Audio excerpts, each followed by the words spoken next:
As its 10th anniversary draws near, Apple is reportedly preparing for a major celebration. The Apple Watch has been on our wrists for over 10 years.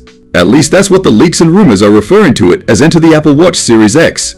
Since the first model was released in 2015, this may be Apple's most significant watch lineup upgrade. That being said, what is the big deal?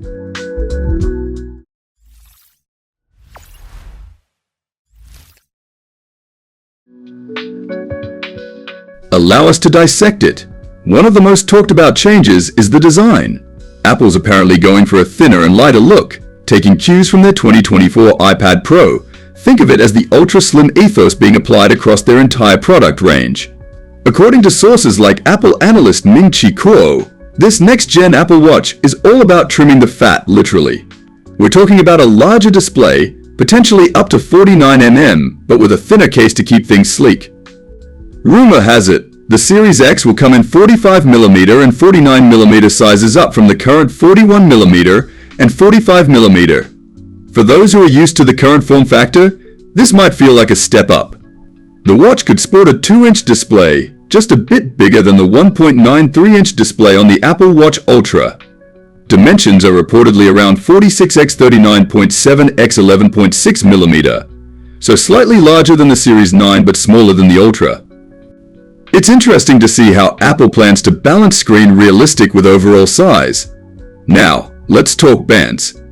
Apple's considering a whole new way of attaching bands to the watch. If you've ever struggled with the current slide and click mechanism, this might be for you. The idea is to use a magnetic attachment system which would free up some space inside the watch by eliminating those cutouts. This could mean more room for components or maybe even a bigger battery. But here's the catch: if Apple goes this route, it might mean saying goodbye to all your old bands, as they probably won't be compatible. On the display front, there's talk of Apple finally making the jump to micro LED.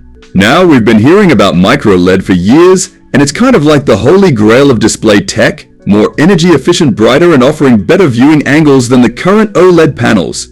But don't get too excited just yet. This might not happen until 2025 or even 2026 according to some reports. So while it's on the horizon, it's not clear if we'll see it in the Series X. Apple's also continuing its push into health and wellness with the Series X. The big feature everyone's buzzing about: blood pressure monitoring. Now, this isn't your typical blood pressure cuff experience. Instead, it'll notify you if your blood pressure is trending upward, but won't give you exact systolic and diastolic numbers. There's also talk of sleep apnea detection, using sleep and breathing data to flag potential issues. But keep in mind, blood oxygen sensing is currently off the table in the US due to patent issues. So it's unclear if that'll make a return in this model. One of the most exciting but distant possibilities for the Apple Watch X is non-invasive blood glucose monitoring. Apple's reportedly working on this technology for years. No needle pricks, just infrared sensors.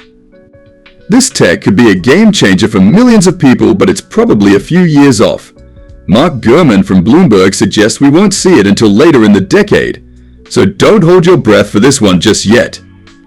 So, when are we going to see this thing? Apple's anniversary watch could drop as soon as this fall, alongside the new iPhone.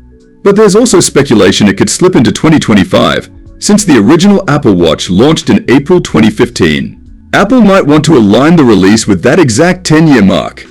In the end, the Apple Watch Series X, or whatever it ends up being called, looks like it could be a significant step forward, not just in terms of design, but also in health tech. As with all rumors, take everything with a grain of salt until the official announcement.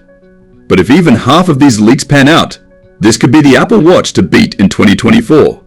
What are you hoping to see in the Series X? Let us know in the comments. Thanks for watching our video. Like and share with your friends if you find this video helpful. Subscribe to our channel if you want more videos like this on your feed.